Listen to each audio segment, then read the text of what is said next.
Oke, baik. Assalamualaikum warahmatullahi wabarakatuh. Selamat sore, salam sejahtera untuk kita semua. Terima kasih rekan-rekan semua anggota kelas mata kuliah Manajemen Hubungan Pelanggan. Ya, sore ini kita bertemu kembali di pertemuan ke-12.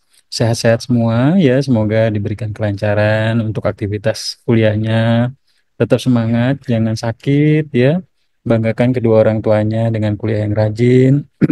Lulus tepat waktu, cum laude ya, bisa dapat pekerjaan yang layak, yang mau jadi pengusaha bisa jadi pengusaha UMKM dan usaha yang besar gitu ya, dan bisa membanggakan kedua orang tua.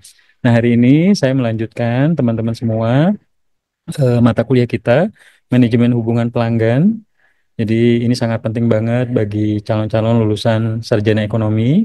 Kenapa? Karena nanti pada saat teman-teman terjun masuk ke dunia bisnis, perusahaan, ya, organisasi yang berhubungan dengan pelanggan, nasabah, ya, klien, ya, manajemen hubungan pelanggan ini menjadi salah satu kunci untuk bisa mempertahankan bisnis sehingga bisnisnya tumbuh dan terus berkembang. Ingat ya, kalau teman-teman bekerja pasti cari perusahaan yang bonafit, yang mapan, yang gajinya besar, yang laporan laba ruginya bagus gitu ya.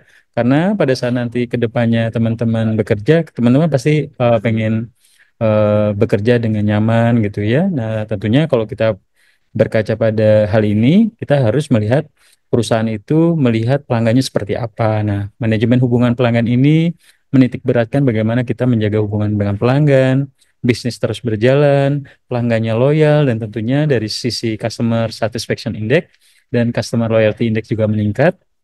Dan tentunya ujung-ujungnya adalah performance perusahaannya meningkat. Ingat ya, bahwa organisasi bisnis itu tujuannya adalah mencari laba sebesarnya untuk para stakeholders, untuk bisa menggaji karyawannya dengan baik. Nah, tujuannya organisasi menjalankan fungsi manajemen hubungan pelanggan adalah bisa menjaga pelanggannya nggak lari ke kompetitor atau ke pesaing, seperti itu. Nah, sebelum kita masuk ke presentasi anggota kelas kemarin, udah saya berikan tugas untuk minggu kemarin. Oke, di minggu lalu pas saya di Bandung, saya sempat memberikan materi ke rekan-rekan semua untuk pertemuan ke-12. Nah, hari ini kita melanjutkan pertemuan ke-13 mata kuliah Manajemen Hubungan Pelanggan ya, tanggal 14 Mei 2025. Nah, di minggu lalu saya memberikan assignment kepada rekan-rekan dan saya selalu sangat antusias karena kelas ini bisa dikatakan yang paling bagus untuk mensubmit tugas dan nggak ada yang nggak ngerjain tugas ya dari pertemuan pertama ya di pertemuan ke-9 sampai ke pertemuan sekarang itu bisa dikatakan hampir 100% itu semua anggota kelas membuat tugas ya. Saya sangat appreciate. Ini adalah salah satu contoh kelas yang sangat bagus karena teman-teman komit untuk mengikuti kuliah. Terus kalau saya cek absensinya juga eh, pada masuk semua gitu ya. Paling mungkin satu dua orang mungkin, tapi di kelas ini jarang yang nggak masuk ya. Saya senang sekali, sangat semangat jadinya karena anggota kelasnya rajin. Semoga nanti sampai di pertemuan ke-16 jadi saya bisa ngasih nilai A semua buat teman-teman karena komit buat tugas, kuliahnya bagus, rajin ya. Ini bagus banget. Saya sangat appreciate. Terima kasih kelas hubungan pelanggan ya. Nah, di sebelumnya minggu lalu itu saya memberikan tugas ke rekan-rekan semua dan hari ini saya minta untuk Revalisa dan Hilda per masing-masing orang 5 menit cukup. Nanti sampai maksimal jam 5 sore nanti saya akan lanjutkan 30 menit untuk materi hari ini mengenai customer service. Nah, di sini teman-teman menjelaskan terkait 5 penerapan AI di beberapa perusahaan di dalam ataupun di luar negeri, baik itu bisnis ataupun organisasi yang berbeda yang menjalankan penerapan AI ya. Nah, untuk hari ini saya minta Reva dan Hilda yang berkesempatan untuk presentasi PowerPoint-nya silakan disiapkan dan mungkin Reva Lisa dulu yang akan berkesempatan untuk present. Reva Lisa sudah join, sudah hadir? Sudah, Pak. Oke, baik. Silakan sudah saya approve untuk materinya 5 menit kepada Reva, rekan kita. Waktu dan kesempatan kita persilakan ya.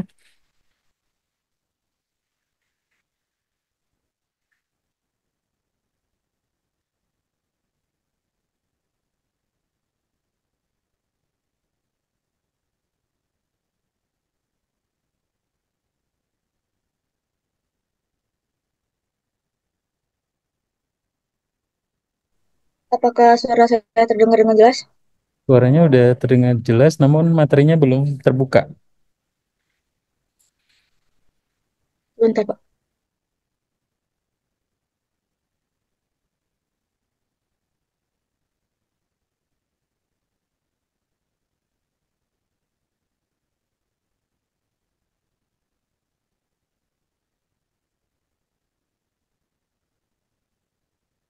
Bisa, Reva? Mungkin kalau belum, mungkin Maaf, Pak. Sepertinya ada kesalahan. Apakah bisa dibantu dulu untuk share screen-nya? atau sambil nyiapin yang nomor dua dulu, siapa? Yang tadi si Helda dulu, Helda nanti present 5 menit, nanti baru Reva sambil Reva nyiapin materinya, apa, memperbaikin materinya. Hilda bisa present dulu. Bisa, Pak. Oke, baik. Silakan. Mungkin boleh di stop share dulu si siapa? Reva. Saya stop share dari admin ya. Oke, silakan dilanjut sambil nunggu rekan kita bisa ini ya, Reva bisa open materinya.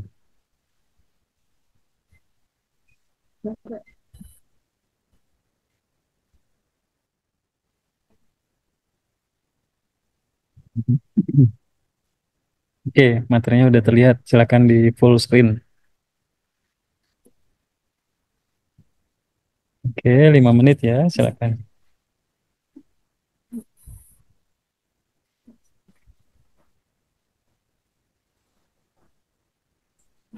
Apakah suara saya sudah terdengar dengan jelas, Pak? Suara sudah jelas, materi juga udah jelas. Silakan dimulai. Assalamualaikum warahmatullahi wabarakatuh. Selamat sore semuanya. Terus, selamat sore. Yang saya hormati Bapak Bambang Purnomo SEMM selaku dosen pengampu mata kuliah manajemen hubungan pelanggan dan teman-teman semua yang sudah hadir pada kelas pada sore hari ini. Pada presentasi kali ini saya akan menjelaskan sistem penerapan AI pada 5 perusahaan baik itu di Indonesia maupun luar negeri. Baik, di sini saya mengambil beberapa perusahaan. Yang pertama itu ada perusahaan Google dari sektor teknologi dan internet. Lalu yang kedua ada perusahaan Tesla dari sektor otomotif.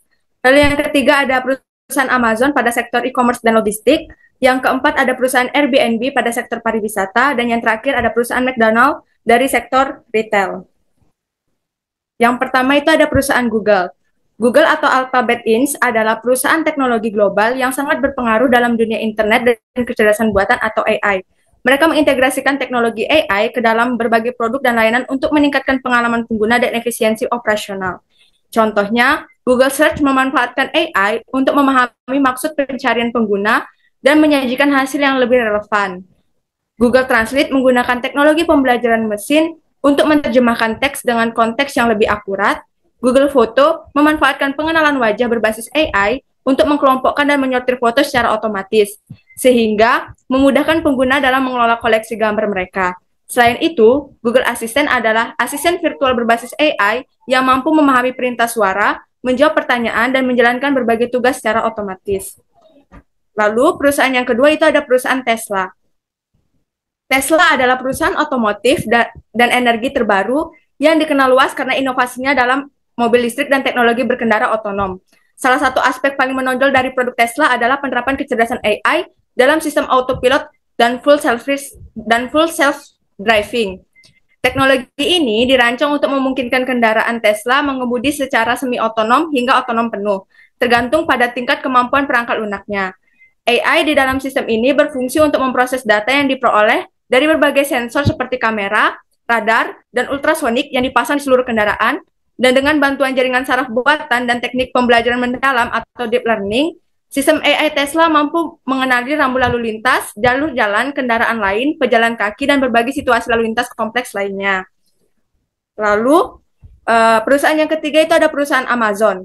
Amazon adalah perusahaan e-commerce dan logistik global yang memanfaatkan kecerdasan buatan atau AI secara luas untuk mengoptimalkan berbagai aspek operasional dan layanan pelanggan. Dalam platform e-commerce-nya, Amazon menggunakan AI untuk menghadirkan sistem rekomendasi produk yang sangat personal. Sistem ini menganalisis riwayat pencarian, pembelian, serta perilaku pengguna lainnya untuk menyarankan produk yang paling relevan dan menarik bagi masing-masing pelanggan, yang pada akhirnya meningkatkan kepuasan pengguna dan penjualan. Selain itu, Amazon juga mengandalkan AI untuk melakukan prediksi permintaan secara akurat, dan dalam sektor logistik, Amazon menggunakan robotika cerdas seperti robot Kiva untuk mengotomatisasi proses pengelolaan gudang.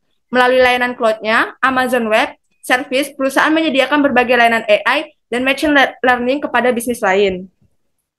Lalu perusahaan yang keempat ada perusahaan Airbnb. Airbnb sebagai salah satu platform penyewaan akomodasi dan pengalaman perjalanan terbesar di dunia, memanfaatkan kecerdasan AI untuk meningkatkan layanan dan serta keamanan pengguna secara signifikan. Salah satu penerapan utama AI di Airbnb adalah dalam mempersonalisasi hasil pencarian penginapan. Sistem AI menganalisis berbagai faktor seperti preferensi pengguna, riwayat pencarian dan pemesanan, lokasi yang diminati, serta ulasan sebelumnya untuk menampilkan hasil pencarian yang paling relevan dan sesuai dengan kebutuhan tiap pengguna. Dengan pendekatan ini, Airbnb dapat memberikan pengalaman pencarian lebih efisien, nyaman, dan sesuai harapan. Selain itu, Airbnb juga menggunakan teknologi AI untuk mengimplementasikan sistem harga dinamis, dan dari sisi keamanan, Airbnb memainkan peran penting dalam mendeteksi penipuan dan aktivitas mencurigakan. Dengan memanfaatkan teknik pembelajaran mesin, sistem ini dapat mengenali pola perilaku yang tidak biasa, seperti penggunaan metode pembayaran mencurigakan, pembuatan akun palsu, atau aktivitas melanggar kebijakan komunitas. Lalu, perusahaan yang terakhir ada perusahaan McDonald's. McDonald's sebagai salah satu jaringan restoran cepat saji terbesar di dunia, telah mulai mengadopsi kecerdasan buatan atau AI untuk meningkatkan efisiensi operasional dan pengalaman pelanggan. Salah satu area utama penerapan AI adalah pada sistem drive-thru. Dengan teknologi pengenalan suara berbasis AI, McDonald's mengotomatisasi proses pemesanan di drive-thru, memungkinkan pengalaman melakukan pemesanan dengan lebih cepat dan akurat tanpa perlu interaksi manusia secara langsung. Sistem ini mampu memahami berbagai aksen dan cara berbicara, serta merespon pesanan dengan natural yang mempercepat waktu pelayanan dan mengurangi antrian. Selain itu, McDonald's juga menggunakan AI untuk mengoptimalisasi menu digital di berbagai lokasi. Menu yang ditampilkan di layar digital dapat berubah secara dinamis berdasarkan waktu, cuaca, tren pembelian lokal, dan bahkan volume pelanggan saat itu. Misalnya, saat cuaca panas, sistem dapat secara otomatis menyoroti minuman dingin. Lalu, kesimpulan dari presentasi ini adalah penerapan kecerdasan buatan telah menjadi strategi utama bagi berbagai perusahaan global lintas industri untuk meningkatkan efisiensi, personalisasi layanan, serta daya saing mereka di pasar. Google memanfaatkan AI untuk meningkatkan kinerja mesin, pencari, dan berbagai layanannya. Tesla menggunakannya untuk mengembangkan teknologi self-driving, dan Amazon menerapkannya dalam sistem rekomendasi logistik serta layanan cloud. Airbnb mengandalkan AI untuk mempersonalisasi pencarian, penetapan harga dinamis, dan deteksi penipuan. Sementara McDonald's mengoptimalkan layanan drive-thru dan menu digital melalui teknologi AI. Keseluruhan contoh ini menunjukkan bahwa AI bukan hanya alat bantu teknologi, tetapi telah menjadi fondasi penting dalam inovasi bisnis modern yang secara langsung mempengaruhi pengalaman konsumen dan operasional perusahaan. Baik, mungkin itu saja yang dapat saya sampaikan. Lebih dan kurangnya saya mohon maaf. Terima kasih. Good. Terima kasih banyak rekan kita yang sudah present tadi Hilda untuk presentasi sore hari ini. Lanjut Revalisa udah siap? Udah Pak, dibantu sama Nabila Pak untuk screen Boleh. recordnya. Boleh, silakan.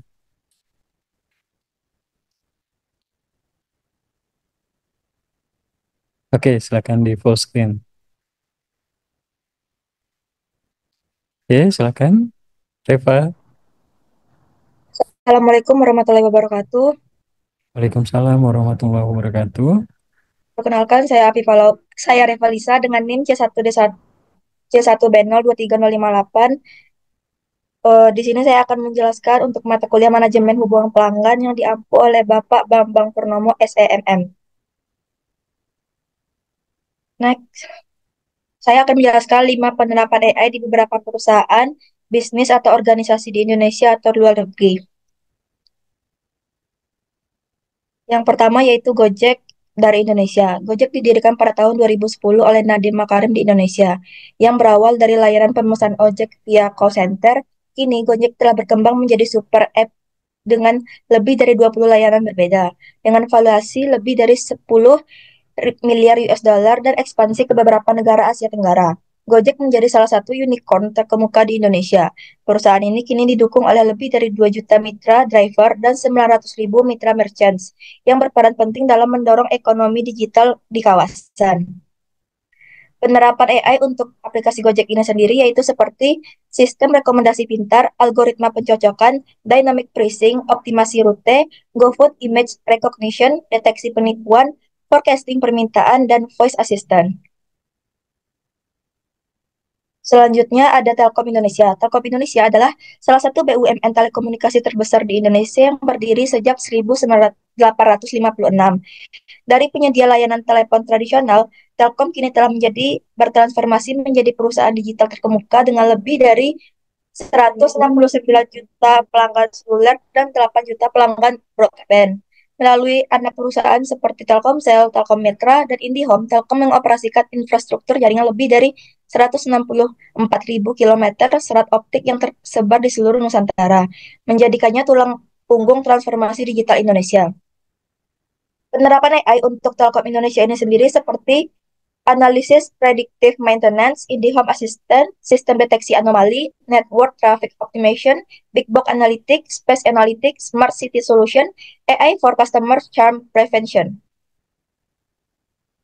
Selanjutnya yaitu Microsoft Global. Microsoft didirikan pada tahun 1975 oleh Bill Gates dan Paul Allen. Dari perusahaan pengembang Microsoft kecil, kini Microsoft menjadi raksasa teknologi global dengan kapitalisasi pasar melebihi kurang lebih 2 triliun US dollar. Dengan portofolio produk yang mencakup Windows, Microsoft 365, dan Azure. Perusahaan ini telah melakukan transformasi signifikan di bawah kepemimpinan Satya Nadella dengan fokus pada cloud dan AI. Melalui akuisisi strategis seperti LinkedIn, GitHub, dan Nuance Communication, Microsoft telah memperkuat posisinya sebagai inovator utama dari teknologi perusahaan dan konsumen. Penerapan AI untuk Microsoft itu sendiri seperti Microsoft Copilot, Azure OpenAI Service, GitHub Copilot, Power Platform AI, Microsoft Dynamics 365, Azure Cognitive Service, Microsoft Teams AI, Bing AI Search, Azure Machine Learning, Surface Hub with AI Capitalist. Selanjutnya ada Bank BCA yaitu dari Indonesia. Bank BCA berdiri tahun 1947 dan telah menjadi bank swasta terbesar di Indonesia dengan aset melebihi kurang lebih 1.000 triliun dengan jaringan lebih dari 1.200 cabang dan 17.000 ATM yang melayani lebih dari 25 juta nasabah. BCA dikenal sebagai pelopor inovasi perbankan di Indonesia. Setelah berhasil melewati krisis moneter pada tahun 1998, BCA memperkuat reputasinya sebagai bank dengan keandalan dan stabilitas terbaik. Beberapa penerapan AI dari Bank BCA seperti virtual assistant seperti Sabrina, fraud detection system, credit scoring AI, Vira atau virtual assistant chat banking, biometric authentication, anti-money laundering system, personalized banking experience, automate document processing, dan customer behavior analytics. Selanjutnya ada Tesla. Tesla didirikan pada tahun 2003 dengan Elon Musk bergabung sebagai investor utama dan kemudian menjadi CEO. Dari produsen mobil listrik eksekutif dengan Tesla Roadster, kini Tesla telah menjadi pemimpin global dalam kendaraan listrik dan teknologi energi bersih. Dan akan datang Cybertruck dan semi-truck. Tesla juga mengembangkan analisis energi terbarukan dengan solar roof dan Powerwall. Dengan kapitalisasi pasar lebih dari 600 miliar US dollar dan gigafactory di 3 benua, Tesla memimpin revolusi elektrifikasi transportasi dan energi berkelanjutan global. Penerapan AI-nya seperti autopilot dan full self-driving atau FSD, Neutral Network for Computer Vision, Tesla Dojo Supercomputer,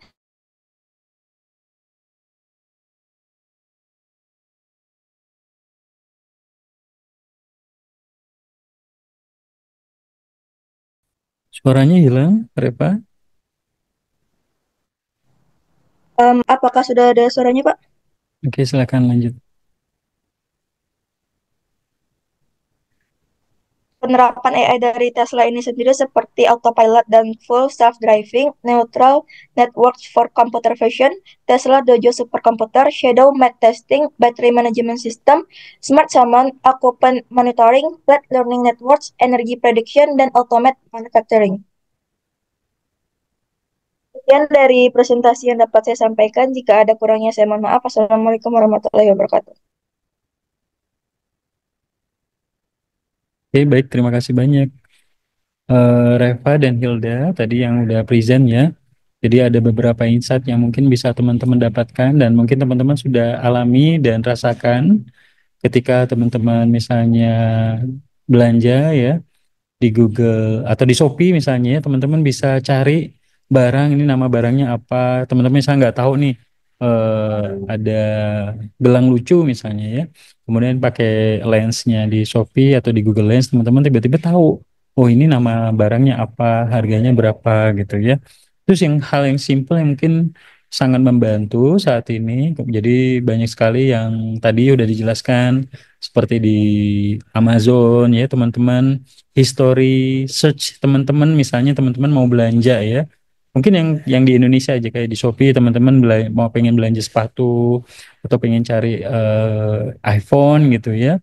Teman-teman browsing bandingin harga. Nah, besoknya ketika teman-teman bangun tidur, mau cari iPhone lagi deh, siapa tahu ada yang promo, tiba-tiba muncul pencarian iPhone gitu ya. Itu adalah bagaimana algoritma itu membantu si platform e-commerce untuk bisa mensolusikan sehingga teman, wah ini ada promo nih iPhone 13 misalnya, jadi transaksi akhirnya berimpact pada keuntungan perusahaan karena teman-teman yang tadinya belum beli akhirnya beli gitu ya. Termasuk juga kayak tadi si Tesla ya ada autopilotnya yang membantu. Kemudian ada Microsoft, kemudian ada Google tadi ya. Jadi banyak perusahaan termasuk di Indonesia yang sudah menerapkan termasuk Gojek gitu ya, Grab ya, mereka menggunakan AI untuk membantu dalam melakukan ya manajemen hubungan pelanggan termasuk tadi ini ya kayak Bank BCA gitu ya seperti itu. Oke, mungkin saya izin lanjutkan untuk 30 menit ke depan. Tadi terima kasih rekan kita, Hilda dan Reva, yang sudah mempresentasikan. Minggu depan bagi yang presentasi, tolong disiapkan lebih baik materinya, terus dijelaskan ya, kemudian PowerPoint-nya siap ready. Jadi pada saat saya info langsung bisa present ya. Kemudian untuk hari ini rekan-rekan semua saya minta waktu 30 menit ke depan untuk kita fokus bisa melanjutkan materi hari ini terkait bagaimana pentingnya peranan customer service dalam menjalankan suatu fungsi manajemen hubungan pelanggan. Nah, rekan-rekan semua di suatu perusahaan baik itu di sektor bisnis ataupun perusahaan yang bergerak di bidang create produk ya ataupun jasa, layanan customer service ini menjadi sangat penting bagi perusahaan untuk bisa membantu pelangganan after service. Jadi pada saat pelanggan itu bertransaksi membeli suatu produk, misalnya teman-teman beli smartphone Samsung atau Oppo ya, kemudian Samsungnya atau handphone smartphone-nya itu jatuh, kemudian layar LCD-nya pecah, teman-teman bisa melaporkan ke Samsung Center, kemudian bisa melakukan perbaikan ya, ataupun misalnya layanan telekomunikasi seperti IndiHome, teman-teman masang IndiHome misalnya 10 Mbps di rumah gitu ya, kemudian ada gangguan, teman-teman lapor ke 188 dan kemudian teknisi bisa datang ke rumah. Itu adalah bagaimana kita menjalankan fungsi customer service agar pelanggan itu terus menggunakan layanan kita. Berikutnya juga ada seperti di perbankan ya, kita mau menabung ya. Bahkan beberapa saat ini beberapa fungsi customer service itu sudah dibantu oleh mesin ya, seperti store tunai ya dibantu sama mesin. Kemudian juga pergantian kartu yang expired itu bisa dilakukan dengan mesin ya, sudah cukup canggih sehingga ini bisa luar biasa sekali ke depannya bahwa penerapan teknologi AI dan lain sebagainya itu juga bahkan mulai menggeser fungsi customer service human, orang yang tentunya ke depannya juga bisa memudahkan pelanggan. Kayak di kami di Telkomsel sendiri misalnya ya, di saya menjalankan fungsi customer service itu ada yang namanya mesin Migrapari. Jadi pelanggan itu bisa mengganti kartu tanpa harus lewat CS. Jadi lebih memudahkan pelanggan dilakukan dengan mandiri seperti itu. Nah, layanan customer service ini memegang peranan yang sangat krusial ya dan tidak terpisahkan ketika suatu organisasi service ataupun produk ya dalam menjalankan hubungan dengan pelanggan ya. Jadi dengan adanya penerapan layanan service manajemen yang baik, customer service yang baik, itu perusahaan akan bisa terus bertahan dan memiliki keunggulan kompetitif. Ya coba bayangkan ya, teman-teman beli suatu produk dan layanan, misalnya katakanlah beli smartphone. Kemudian di daerah tersebut pada saat teman-teman mengalami gangguan, susah untuk melakukan servis gitu ya. Pasti teman-teman akan mempertimbangkan pada saat mau membeli produk kembali, teman-teman akan mempertimbangkan ya kontak center atau service centernya ya. Kalau gangguan bisa lapor kemana dan ini tentunya juga menjadi pertimbangan orang dalam memutuskan untuk membeli suatu produk atau layanan ya karena adanya customer service. Nah ini saya mungkin udah lebih dari ya, hampir 1 tahun ini berada di customer service ya di tim service manajemen di mana memang berkaitan bagaimana kita bisa mensolusikan ke pelanggan terkait layanan-layanan IndiHome ataupun layanan Telkomsel sehingga sedikit mengerti bagaimana kita bisa menjalin hubungan pelanggan dengan baik, mensolusikan pelanggan dengan baik ketika mereka datang ke suatu layanan servis, yang mereka harapkan adalah mereka mendapatkan solusi. Jadi bagaimana semua orang yang berhubungan dengan customer service, tim customer service ini bisa memberikan layanan yang terbaik dari sisi service, solusi ya.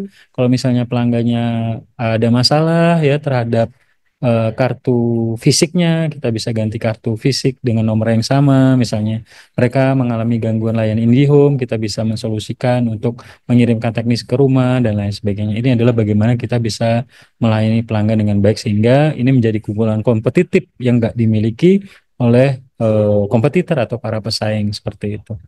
Nah, kemudian rekan-rekan semua membangun kepercayaan dan loyalitas pelanggan ya benar.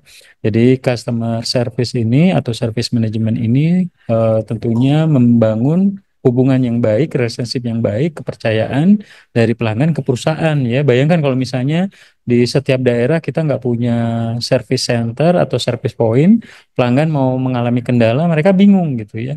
Nah, ini salah satu contoh kenapa Toyota di Indonesia masih menjadi pelopor market leader di mobil ya di Indonesia ya, mulai dari Avanza gitu ya, kemudian Fortuner, Rush misalnya ya, Alphard dan lain sebagainya, mereka masih merajai karena apa? Karena di setiap provinsi itu bahkan di beberapa kabupaten mereka punya kantor cabang dan servis ya bengkel resmi mereka sehingga pelanggan itu nyaman pada saat terjadi kendala dengan layanan servis Toyota, mereka bisa servis ke bengkel mereka seperti itu. Nah, beberapa poin yang menjadi hal yang penting yang harus diperhatikan mengapa dengan adanya servis atau customer service ini kita bisa membangun kepercayaan dan loyalitas pelanggan. Yang pertama adalah pengalaman positif ya. Jadi dengan adanya service center, kontak center, customer service, kantor layanan yang berada di dekat dengan pelanggan, pelanggan akan menghadapi pengalaman yang positif ya. Bagaimana kita bisa mendapatkan pengalaman servis yang berbeda gitu ya. Jadi contohnya misalnya pada saat saya servis mobil saya ke Mitsubishi, kemudian saya bandingkan ketika saya servis ke Toyota dan saya bandingkan juga ke servis ke Suzuki gitu ya. Ada hal yang berbeda yang memang treatmentnya juga berbeda. Misalnya kalau saya ke Suzuki, saya senang karena ada playground anak, mini anak, jadi pada saya bawa anak, dia senang gitu. Tapi kalau misalnya ke Mitsubishi beda ya, mereka agak lebih kaku misalnya, tapi mobilnya lebih kokoh gitu ya, lebih tangguh gitu ya. Kalau ke Toyota beda lagi, jadi servisnya masing-masing beda. Kemudian mengatasi masalah dengan efektif ya tentunya ketika teman-teman menghadapi masalah, mengalami kerusakan mobilnya atau smartphone-nya rusak, teman-teman datang ke Samsung Center, teman-teman pasti ini ya punya berharap dengan adanya customer service yang ada di sana itu bisa mensolusikan dengan cepat masalah yang dihadapi tentunya Kalau misalnya servisnya misalnya nih tadi Revalisa misalnya ya, tadi masalahnya di laptopnya videonya nggak muncul gitu ya. Kemudian lapor karena laptopnya merek Asus, lapor ke Asus Center di Jambi misalnya. Kemudian langsung diperbaiki sama si bengkel atau si ininya ya, kontak centernya, dan tentunya ini bisa membantu untuk pelanggan sangat puas gitu. Reval akan puas. Wah, dalam waktu cuma 1 jam ternyata kameranya bisa langsung diganti dan besok bisa kuliah lagi dengan kamera yang bagus untuk webcamnya misalnya seperti itu. Kemudian empati dan personalisasi. Nah, biasanya kalau kayak tim saya, kebetulan saya megang Grapari Bengkulu, Lahat, Muku-Muku, Muara Enim, Mana, Lubuk Linggau, ya, ada sekitar 7 Grapari di bawah naungan kami. Nah, itu saya selalu mengedukasi, mengarahkan tim bahwa pelanggan itu selalu ingin mendapatkan suatu hal yang personalisasi dan empati dari kita. Jadi sebagai petugas customer service, baik itu di banking industry, telco, ataupun di layanan service lainnya, bagaimana kita bisa memberikan empati dan personalisasi service ya. Misalnya pada saat datang, kita tahu kan mereka melakukan pendaftaran ya, kita tahu, selamat pagi Bu Reva, saya Dini dari Telkomsel. Ada yang bisa kami bantu gitu ya. Kami turut prihatin Bapak dengan masalah yang dihadapinya karena handphonenya hilang. Kami akan coba bantu menggantikan kartu Bapak dengan nomor yang sama sehingga Bapak kontak-kontaknya nggak hilang dan orang masih bisa menghubungi Bapak. Ini adalah salah satu bentuk perhatian baik itu dari perbuatan kita, dari ucapan kita memperhatikan pelanggan, senyum ya, kemudian mention nama pelanggan, mempersilahkan penduduk, kemudian memberikan minuman, permen, dan lain sebagainya, sehingga pelanggan itu senang. Ya, coba teman-teman bandingkan ya. Pada saat teman-teman berada di, ketika teman-teman menjadi nasabah prioritas di salah satu perbankan, misalnya di Bank BCA gitu ya, teman-teman nggak perlu ngantri. Kalau teman-teman nasabah umum ya, mungkin teman-teman ngantri ya setengah jam misalnya ya di antrian umum. Tapi kalau nasabah prioritas, teman-teman langsung ke lantai atas dan langsung mendapatkan layanan personal banking dari CS khusus nasabah prioritas, bisa mendapatkan snack atau kopi sepuasnya di sana gitu ya, karena teman-teman adalah segmen khususnya. Jadi empati dan personalisasi ini akan didapatkan ketika teman-teman menjalankan suatu service management atau customer service di suatu industri, baik itu di jasa ataupun industri barang ya, barang dan jasa seperti itu. Kemudian meningkatkan retensi pelanggan. Ya pasti pada saat misalnya pelanggan itu puas dengan suatu layanan, misalnya ya tadi Reva misalnya beli handphone Samsung A56 misalnya atau Samsung S25 misalnya ya. Tiba-tiba kameranya retak dan mau servis ya. Pak, dalam waktu 2 hari nanti handphonenya bisa diambil Pak, bisa ke sini. Bahkan dalam 1 hari bisa langsung diganti. Pasti pelanggannya puas gitu ya. Jadi yang pelanggannya mau berganti layanan atau produk lain, tapi karena produknya puas, mereka akan puas dengan layanan kita dan nggak mau pindah. Wah, enak kok pakai IndiHome, layanan lebih bagus, timnya banyak, sejelek-jeleknya IndiHome masih lebih baik dibandingkan provider lain karena BUMN dan lain sebagainya, tim karyawannya banyak sampai ke daerah-daerah, gitu ya. Jadi mereka akan berpikir seperti itu. Jadi makanya perusahaan itu akan berusaha bagaimana caranya pelanggan itu setia lewat ya tadi kontak center di beberapa daerah, kemudian layanan servis, kemudian ada juga call center, by call, ada juga sekarang juga banyak lewat Instagram, lewat media sosial, lewat chatbot dan lain sebagainya. Ya, kenapa ini bisa meningkatkan retensi pelanggan ya tadi ya? Yang pertama mengurangi churn rate, artinya pelanggan itu berpindah ke operator lain misalnya. Kalau kita sudah puas sama suatu layanan, pasti kita akan tetap setia ya. Jadi saya misalnya ya contohnya, saya menggunakan kartu Halo itu dari 2007 sampai sekarang nggak ganti-ganti ya. Walaupun sebelumnya saya bukan di Telkomsel misalnya ya, saya puas dan suka aja sampai sekarang saya nggak ganti-ganti gitu ya. Karena saya puas. Kemudian misalnya saya lebih senang menggunakan Mitsubishi misalnya lebih tahan banting misalnya. Ya saya akan lebih senang ke sana gitu. Jadi orang akan loyal karena salah satunya adalah service yang kita berikan kepada pelanggan. Jadi mengurangi tingkat churn rate artinya orang itu kemungkinan berpindah ke pesaing itu akan kecil karena kita bisa memberikan servis yang prima kepada pelanggan. Kemudian membangun hubungan jangka panjang. Pasti ketika kita bisa terus menjaga hubungan pelanggan dengan baik, ya pasti pelanggan secara jangka panjang akan senang dan menggunakan layanan kita. Termasuk juga keluarganya, anak-anaknya, tetangganya. Wah, pakai ini aja, pakai Toyota aja. Toyota itu the best ya. Servisnya bagus, harga jualnya tinggi gitu ya. Bengkelnya ada di mana-mana, spare partnya juga murah gitu ya. Jadi orang akan merekomendasikan dan tentunya hubungan jangka panjang. Orang bahkan setia gitu ya menggunakan suatu produk layanan bertahun-tahun karena memang dari servisnya sangat baik ya, misal seperti itu.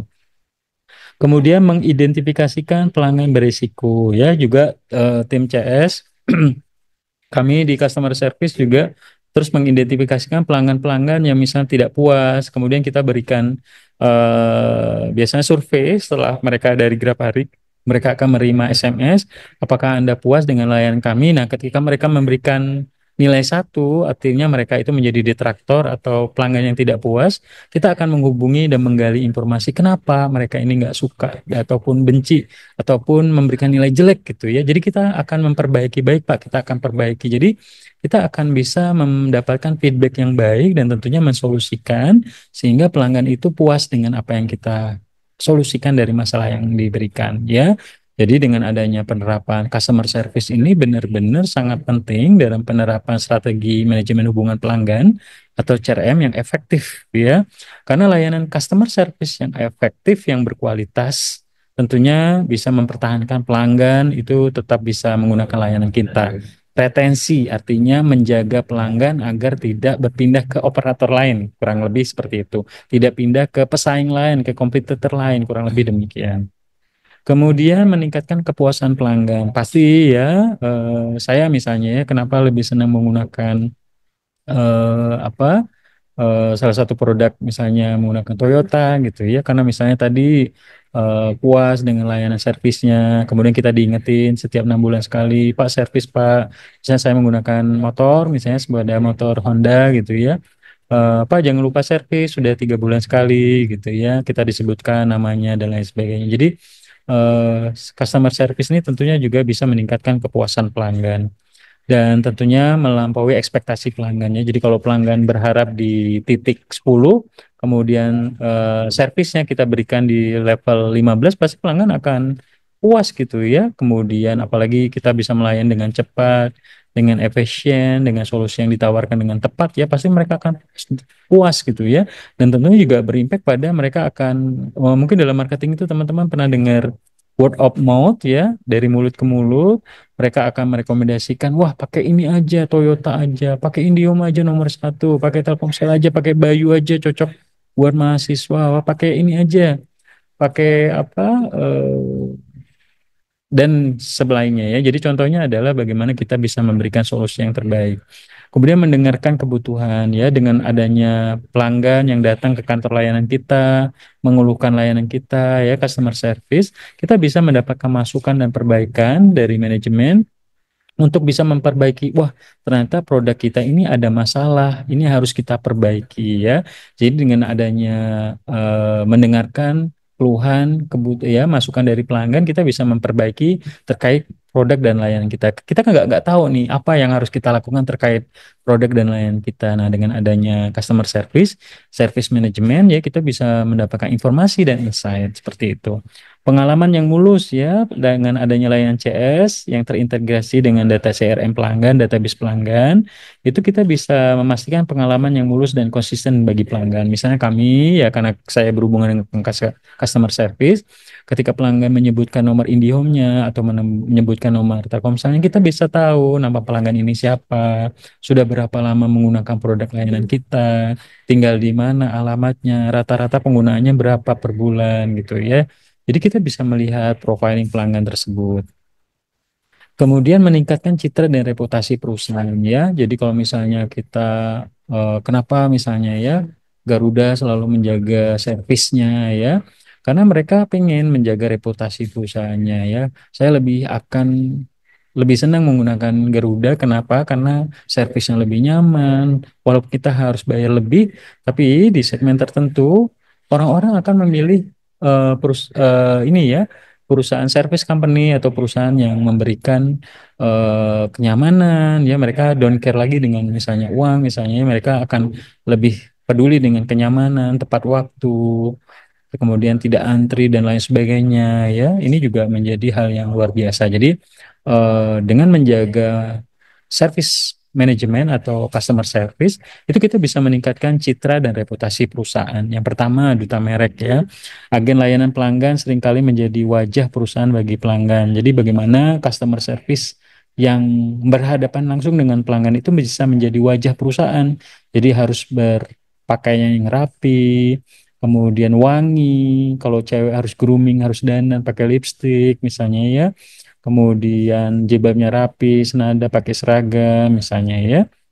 Ini menjadi duta buat perusahaan untuk mau berhubungan dengan pelanggan gitu ya. Tapi kalau misalnya customer service-nya bau ketiak, kemudian pakainya jelek segala macam ya, jadi citranya juga jelek juga ya. Jadi kita harus menjaga betul bagaimana petugas kita itu bisa benar-benar bisa menjalankan layanan dengan baik. Salah satunya yang menjaga groomingnya, pakaiannya, dalam menyampaikan solusi, berkomunikasi kepada pelanggan tersebut.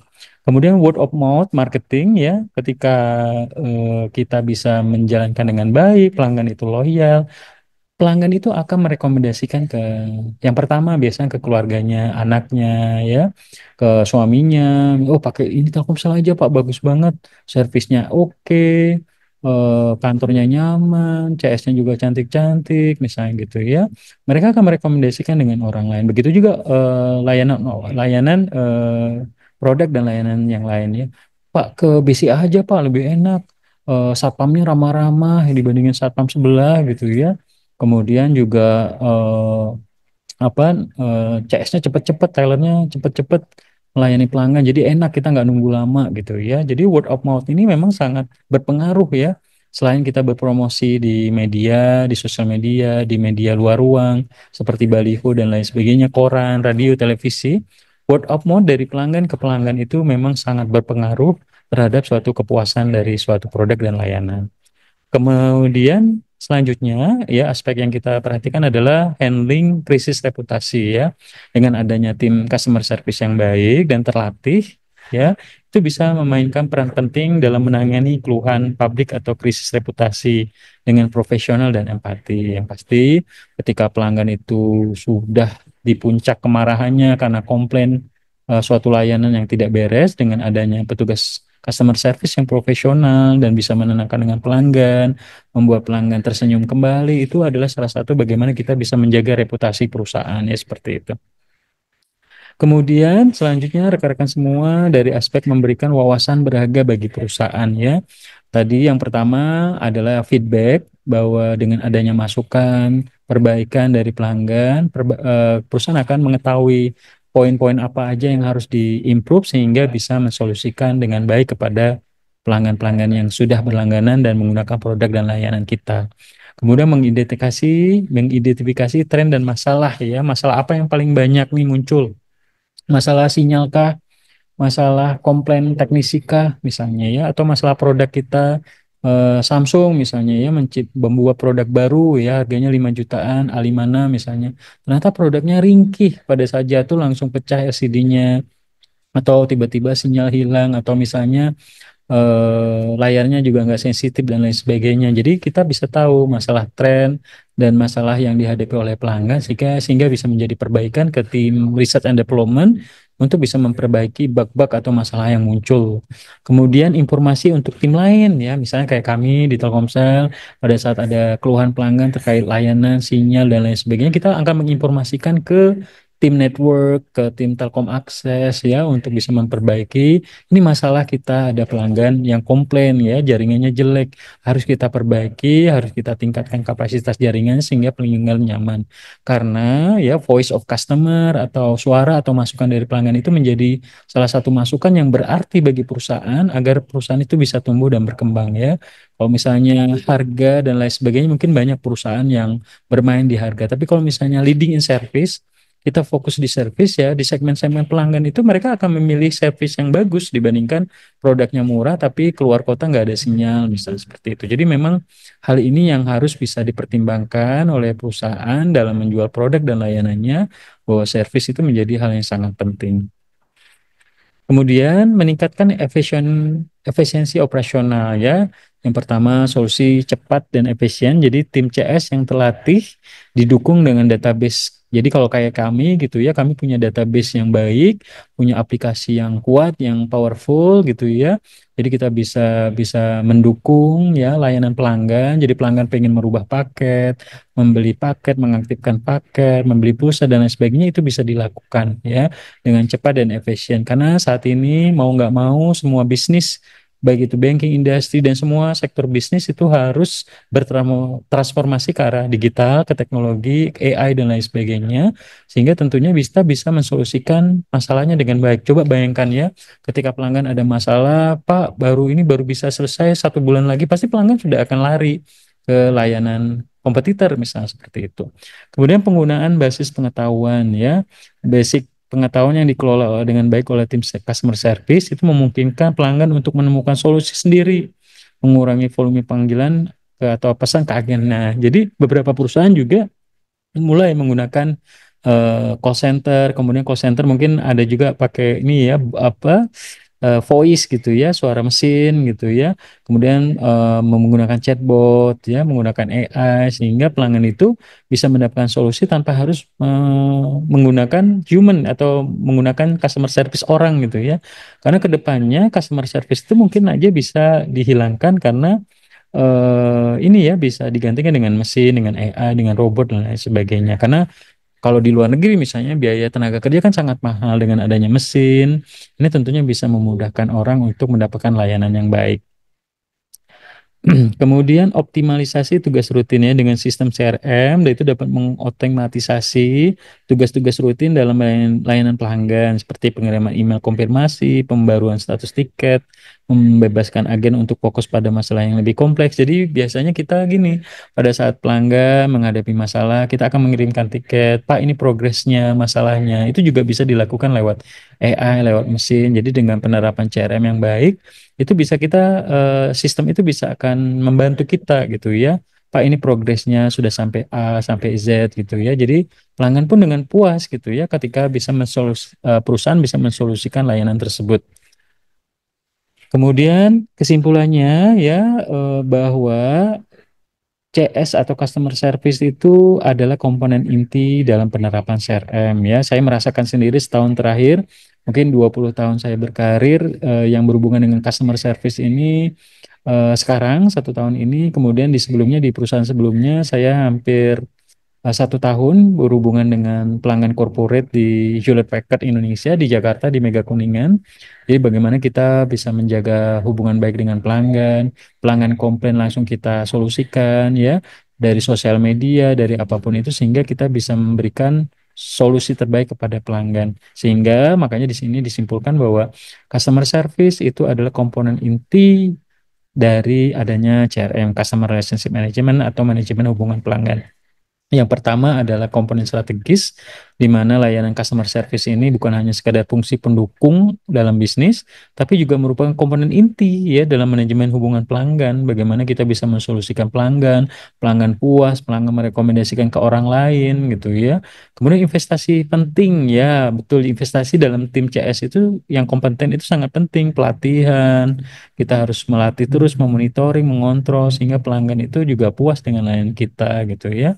Kemudian pertumbuhan jangka panjang dengan adanya customer service yang baik, pelanggan akan loyal dan tentunya juga bisnis terus akan tumbuh karena orang percaya dan banyak menggunakan gitu ya. Ah, saya males mau beli produk Wuling misalnya, bengkel resminya susah dicari, tapi kalau Toyota bengkelnya ada di mana-mana, spare partnya ada di mana-mana. Itu adalah contoh ya. Kita nggak tahu ke depannya seperti apa, tapi itu contoh bagaimana Toyota ini menjalin hubungan pelanggan berpuluh-puluh tahun ya dengan pelanggan di Indonesia sehingga menjadi market leader seperti itu. Walaupun akhir-akhir ini ya BYD, Wuling, kemudian juga Honda, Mitsubishi ya pabrikan-pabrikan lain juga berusaha merebut pangsa pasar dari Toyota tersebut gitu ya.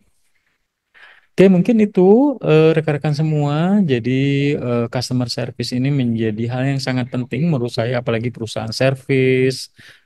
Kalau misalnya mungkin teman-teman berhubungan dengan produk yang misalnya beli furniture, ya, termasuk kayak misalnya kalau furniture-nya atau mebelnya teman-teman beli di Informa ya mungkin tetap sama juga ya teman-teman pada saat mengalami kendala teman-teman pasti ditangani oleh tim customer service mereka. Jadi kayaknya semua lini bisnis saat ini membutuhkan tim customer service yang baik ya, apalagi perusahaan-perusahaan yang berskala nasional, multinasional ya, mereka akan memiliki tim service manajemen yang baik, tim customer service yang baik, apalagi yang kayak di bidang jasa ya, di perbankan, telekomunikasi ya dan lain-lain sebagainya pasti membutuhkan customer service karena ini membantu perusahaan untuk bisa bertahan dan berkembang seterusnya ya. Tanpa ada customer service ya pelanggan akan lari ke operator lain atau ke kompetitor atau ke pesaing lain.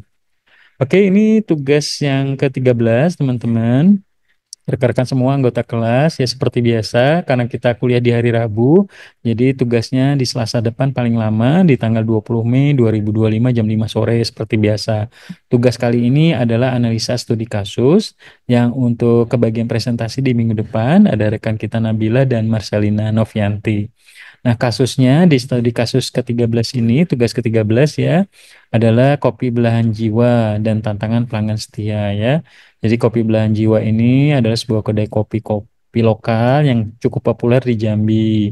Mereka dikenal dengan biji kopi pilihan, kedai yang nyaman, pelayanan yang ramah. Selama beberapa tahun pertama, kopi belahan jiwa ini berhasil membangun basis pelanggan setia yang cukup besar ya. Kemudian beberapa bulan terakhir, Kopi Belan Jiwa menghadapi tantangan, ya pelanggan setia mulai jarang terlihat, ulasan online misalnya di Google Review, ya itu menunjukkan adanya peningkatan keluhan. Kemudian salah satu contohnya Rinia, seorang pelanggan setianya yang biasanya setiap hari untuk membeli kopi latte favoritnya suatu pagi memesan kopi seperti biasa, namun baristanya yang bertugas itu membuat pesanannya. Ketika Rina menyampaikan keluhannya dengan sopan, si barista tanpa acuh tak acuh dan hanya mengganti pesanannya tanpa meminta maaf. Kemudian manajemen Kopi Belahan Jiwa mulai menyadari adanya penurunan kepuasan pelanggan ya dan dampaknya terhadap bisnis mereka seperti itu. Bahkan lebih penting daripada menarik pelanggan baru ya. Kemudian dari analisa studi kasus Kopi Belahan Jiwa ini identifikasikan yang pertama masalah utama yang dihadapi Kopi Belahan Jiwa ini dalam konteks manajemen hubungan pelanggan apa sih menurut teman-teman? Kemudian yang kedua, menurut Anda bagaimana pengalaman Rania menggambarkan pentingnya peran customer service dalam mempertahankan tadi ya baristanya acuh tak acuh dan nggak minta maaf gitu ya. Yang ketiga, sebutkan dan jelaskan tiga peran kunci yang seharusnya dimainkan oleh customer service Kopi Belahan Jiwa untuk memperbaiki hubungan dengan pelanggan. Yang keempat, strategi apa aja nih yang cocok diimplementasikan oleh manajemen Kopi Belahan Jiwa untuk memberdayakan tim customer service. Yang kelima, bagaimana kopi belahan jiwa itu dapat memanfaatkan umpan balik feedback, termasuk keluhan seperti yang dialami Rania, sebagai peluang untuk meningkatkan kualitas layanan dan memperkuat manajemen hubungan pelanggan ya. Silakan dibuat, dijelaskan dalam bentuk PowerPoint, jangan lupa mukanya kelihatan, dibuat paling lama di Selasa depan tugas mingguan untuk kali ini yaitu studi kasus ya seperti itu. Oke, untuk tugasnya atau materi hari ini ada yang mau ditanyakan? Silakan. Oke, kalau nggak ada, saya absen dulu teman-teman semua. Oke ya, tugasnya nanti diklik di tugas 13. Teman-teman seperti biasa diklik di link ini di paling lama Selasa 20 Mei. Kemudian untuk absensi hari ini, nanti materinya jangan khawatir, saya akan share ke rekan-rekan semua. Teman-teman bisa buat dari tugas itu, kemudian rekaman video Zoom-nya seperti biasa saya kirimkan mungkin besok setelah saya edit dulu ya. Untuk pertemuan ke-13 hari ini tanggal 14 Mei saya absen dulu. Muhammad Fadilah Akbar Anugrah ada? Hadir, Pak. Oke, kemudian ini coba lihat ya, pertemuan 9, 10 nih pada hadir semua bagus nih. Kemudian Safira Aulia Hawa, Hadir, Pak. Sahrul Yusuf. Sahrul Yusuf ada? Apa ya? Kismawarni, Hadir, Pak. Anissa Putri, Hadir, Pak. Revalisa, Hadir, Pak. Hilda, Hadir, Pak. Nabila Ramadhani, Hadir, Pak. Marcelina. Hadir, Pak. Presentasi ya minggu depan Nabila, Marcelina, Christine Damai, Hadir, Pak. Dewi, Hadir, Pak. Silvi Rahma Aulia, Hadir, Pak. Nafa Irza, Hadir, Pak. Lili, Hadir, Pak. Nur Aisyah, Hadir, Pak. Arinda Dwi, Hadir, Pak. Safanya Saragi, Hadir, Pak. Esa Deborah, Hadir, Pak. Muhammad Niko Dwianto, Hadir, Pak. Alda, Hadir, Pak. Desri Cahya, Hadir, Pak. Beta, Hadir, Pak. Desni, Hadir, Pak. Sofitri, Hadir, Pak. Arya, Arya ada? Hadir, Pak. Hadir, Pak. Oke. Widya Hanifah, Hadir, Pak. Siska, Hadir. ngamuk Siska ya. Siska, oke. RTS Febriani, Hadir, Pak. Melati, Hadir, Pak. Sally, Hadir, Pak. RTS Vira, Naila, Hadir, Pak. Leni, Hadir, Pak. Jingga Suci. Hadir, Pak. Oke, baik. Terima kasih banyak rekan-rekan semua. Ada yang mau ditanya sebelum saya tutup? Sudah jam 17.31. Saya pikir saya nggak perlu panjang-panjang karena teman-teman pasti pengen cepet-cepet kelar kuliah, bisa nongki-nongki lagi biar malam ini bisa ini ya, bisa nonton bola atau main games. Oke, ini ada yang mau nanya. Muhammad Niko, silakan.